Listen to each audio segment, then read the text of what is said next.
This is Garis, Masculist, MGTOW flyers, that is 2-3 page essays on the themes of masculism and MGTOW, written by and read aloud by Prof. Dr. Hugo de Garis. This is flyer number 332, entitled Defunding Women's Studies via Feminazi Hypocrisies. Description. This flyer presents a non-violent alternative to a sex war to prevent the hated feminazis from wiping out whole populations with their takeover of the divorce courts, making them so toxic for males that 2/3 of young men reject marriage and paternity. The tactic employed in this flyer is to motivate male university administrators to stop funding the feminazis by showing these administrators the many hypocrisies in feminazi doctrine. Without women's studies courses in the universities, third-wave feminism will die out more quickly, so that the gender laws can be menfaired more easily. The flyer itself.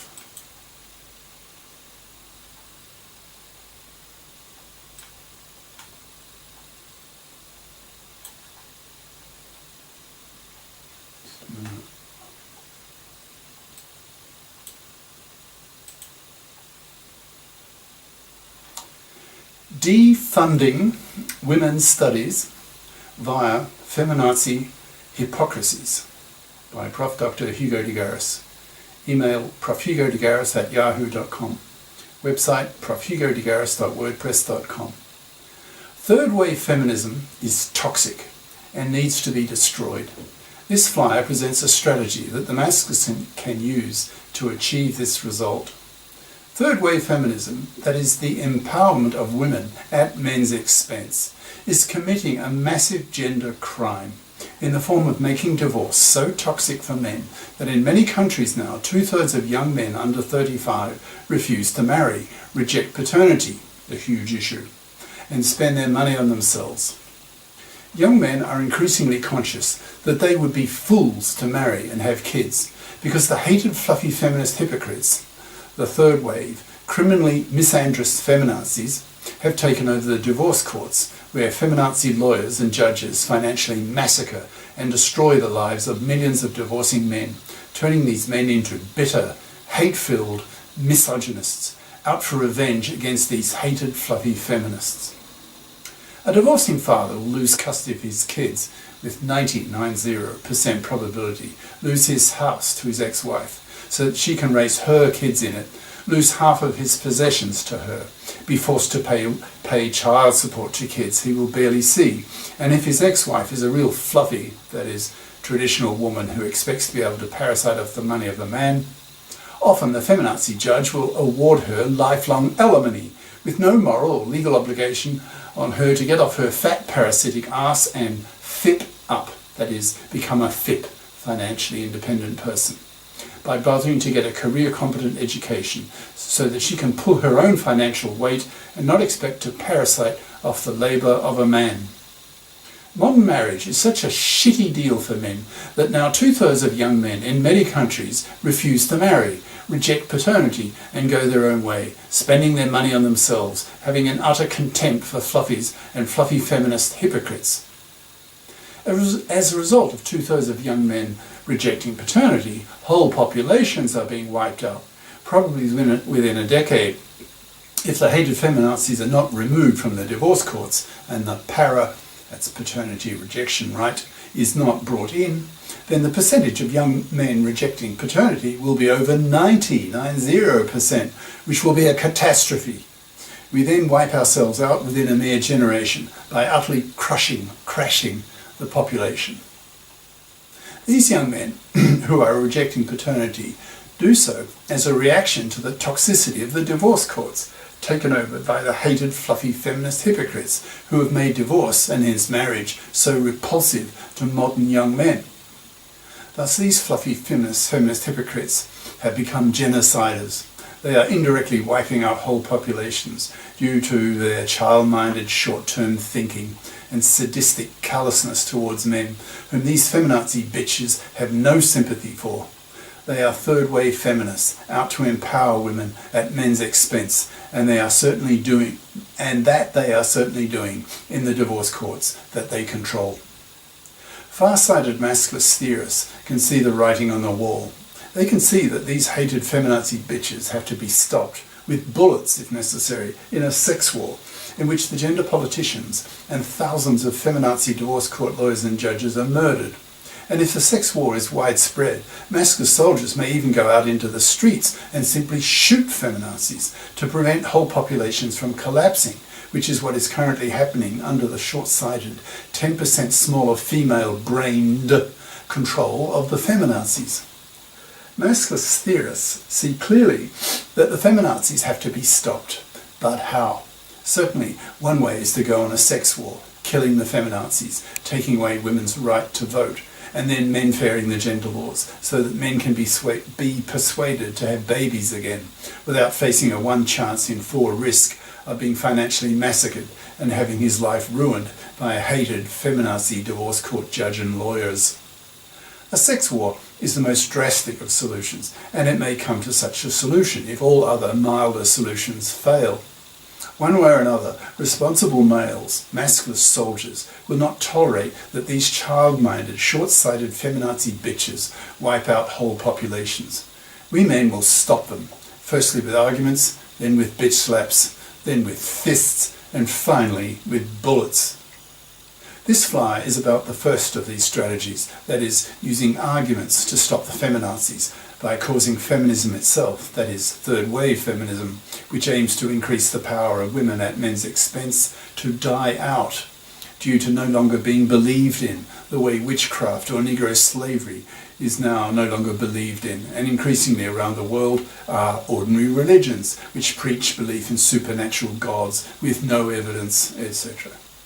This fly argues that an effective strategy exists that the masculists can use to help destroy societal belief in third-wave feminism. Before proceeding, I want to make a distinction between second and third-wave feminism. Second-wave feminism was about attaining equal rights for women, for example, equal pay for equal work, equal opportunities for women in the professions, the right to terminate an unwanted pregnancy, etc. The feminist women achieved nearly all of these rights in the 70s and 80s. Third-wave feminism is essentially about genocracy, that is, rule by women, having power over men, with women to be prioritized in society, that is, no equal rights for men, no equal obligations on women, to share the burden of earning the living with men, etc. Masculists put enormous moral pressure on women to fip up, become fips. So second-wave feminism is seen by the masculists as a prerequisite for the successful fipping of women. Women can't be effective fips if they aren't given equal rights with men in employment. That should be obvious to any masculist. Third-wave feminism, on the other hand, is toxic, a cancer that is wiping out whole populations, so it has to be stopped. This flyer presents a means to stop the third wave, the massively gender criminal feminazis, without using bullets, without a military sex war, but instead using arguments that so discredit and bring shame to third wave feminism that effectively it dies out due to no one believing in it anymore.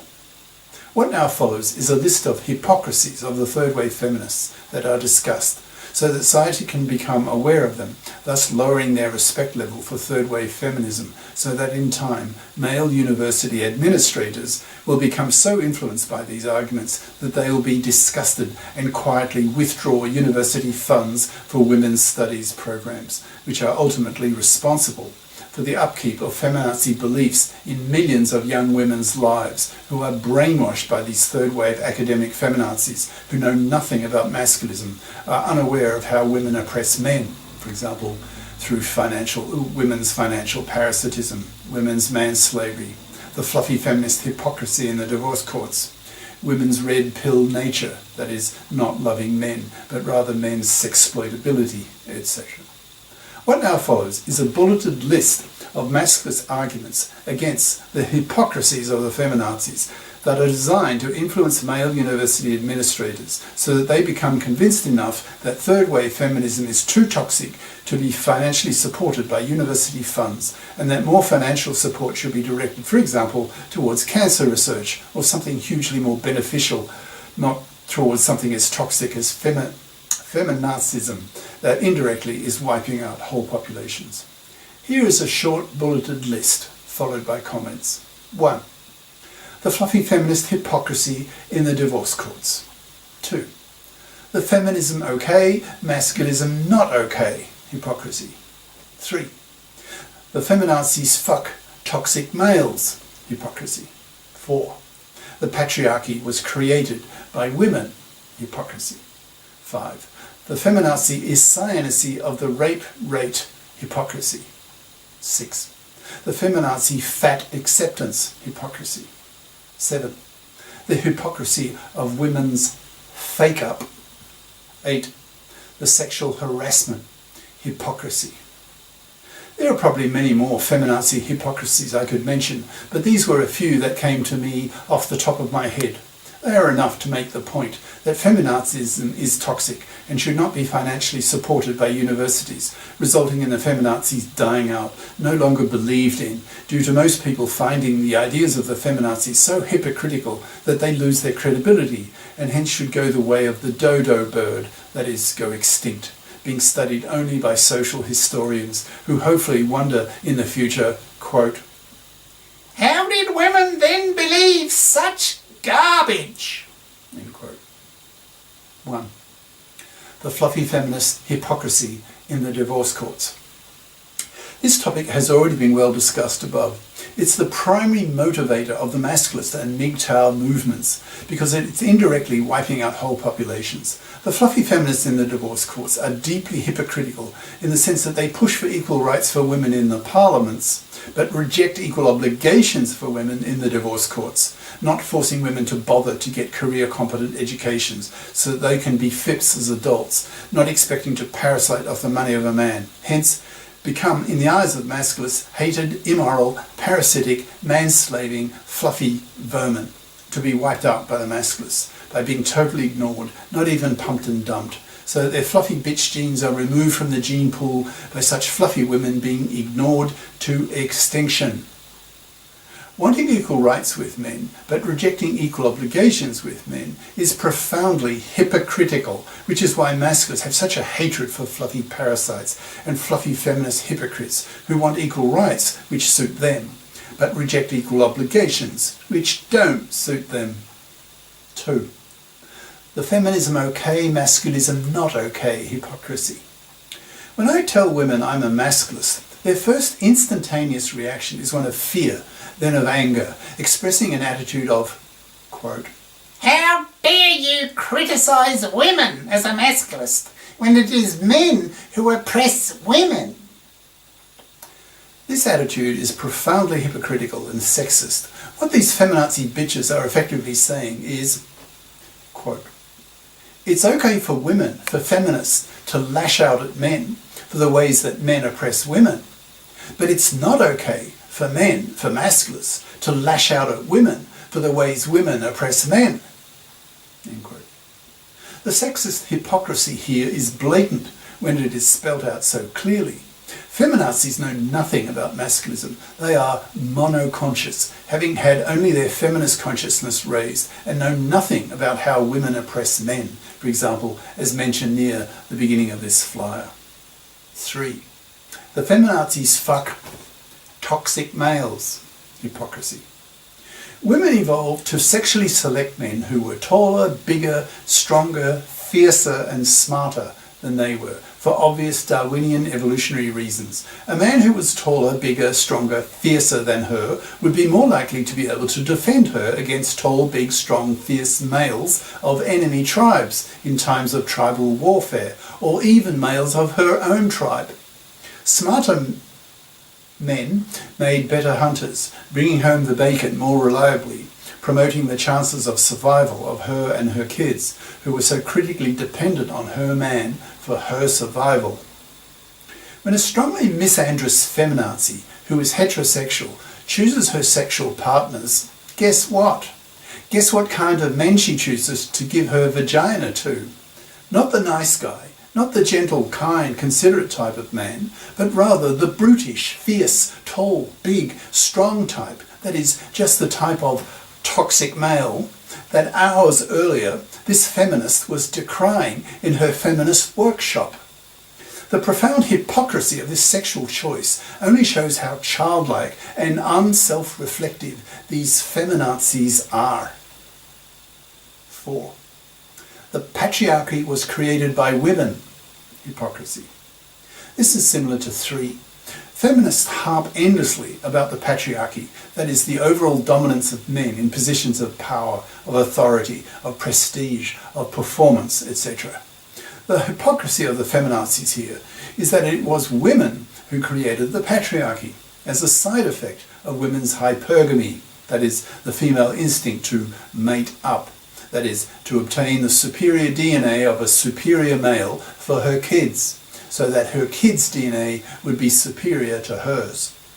This female hypergamy is beneficial for the human species, and so was selected for in evolutionary terms. Women have been sexually selecting men who were taller, bigger, stronger, fiercer, and smarter than women for several million years. So surprise, surprise, men are taller, bigger, stronger, fiercer, and smarter than women. The average IQ of men is about 4 points higher than women's average IQ.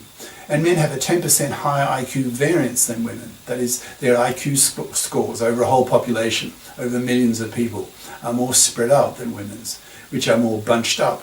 So at the two extreme fringes, the morons and the genii are male-dominated. So since the genii are males, it's not surprising that men have won 99% of the science Nobel Prizes. This general intellectual superiority of men over women has resulted in the patriarchy. Women invent almost nothing, build almost nothing, create almost nothing. Women are only tolerated by men for women's 2 traditional monopolies of vagina and womb. But soon both these will be superseded by male-invented artificial wombs and sex bots, so that men will prefer to grow their own kids and sex their bots. When this happens in a decade or so, women will go into deep depression as most men ignore them as worthless, inferior creatures, not worth talking to, and not even worth fucking, because the bots do a better job of it. 5. The feminazi is sciency of the rape rate hypocrisy. Most feminists are is-scientists, that is, unable to think scientifically due to ignorance of science. Is-scienate is a very useful word, analogous to words like illiterate, so can't read, innumerate, can't calculate, is-scienate, can't reason scientifically. Most feminazis are fluffy crappers who decided to study fluffy crap majors at high school, that is, the soft option. The intellectually easy, intellectually lazy, memory-based majors like English literature, history, languages, etc., instead of the hard option of math and the sciences, so end up is-scientists and innumerates. As a result, too many feminazis are intellectually uncritical of the farcical claim of the feminazis that on campus 1 woman in 5 is raped. Bullshit! If these is-scienate feminazis were even a little bit less is-scienate, they could think of Googling, quote, what is the rape rate on their smartphones, and get an answer of about, quote, 2 adult women in 1,000 are raped, that's forced penetration, per year. This figure is 100 times less than the above stupid feminazi 1 in 5 claim. Thus these feminazi bitches are spreading lies about men and are too intellectually lazy, too intellectually incompetent to bother to check their stats. No wonder men, and particularly masculists, have such a level of contempt for the intellectual inferiority of these feminazi, is-scienate, innumerate bitches. Masculists see them as 10% small-brained children, not to be taken seriously as thinking beings, only as dangerous genociders, given what they are doing in the divorce courts. 6. The feminazi fat acceptance hypocrisy. An obese woman is sexually repulsive to men. Such women are cockshrinkers to men. Men avoid such women like the plague, preferring women who are curvy, slim and nubile. Men want to put their penises in such women, but not in obese land whales who have so-called love handles so voluminous that a man can't even see the woman's cunt.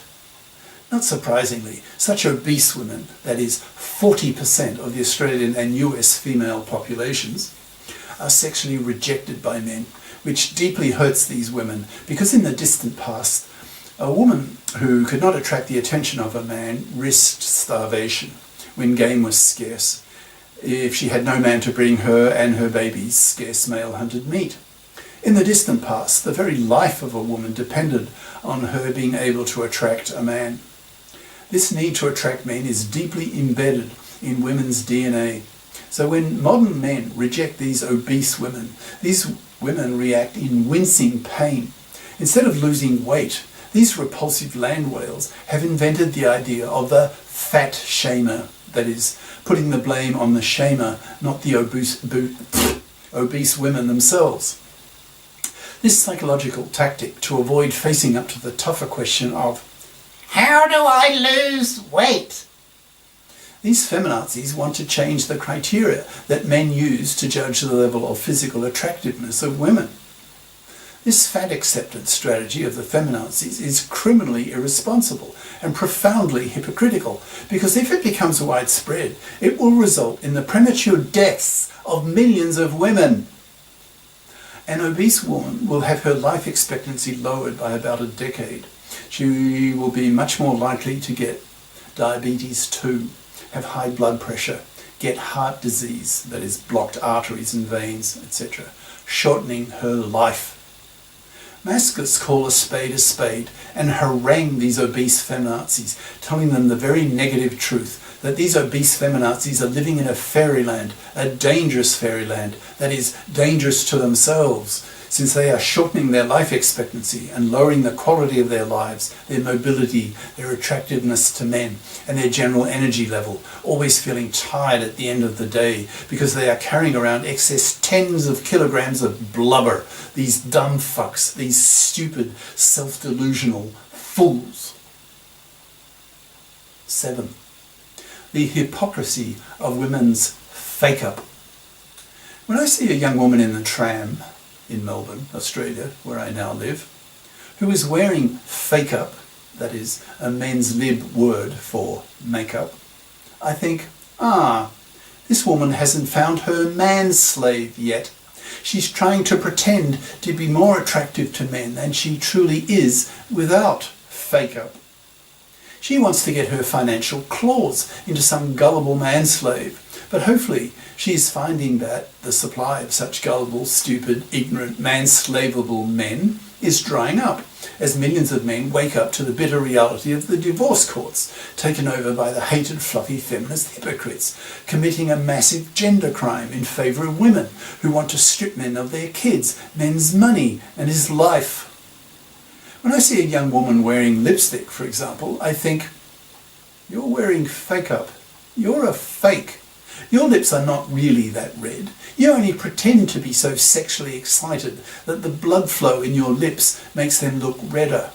You are cheating, hoping that young, gullible men will look at you and maybe a conversation will start up and you may later get your fluffy parasite fingers into his wallet by bribing him with your cunt, and often enough until the frontal lobes of his brain switch off, in parentheses, which are responsible for planning and critical thinking.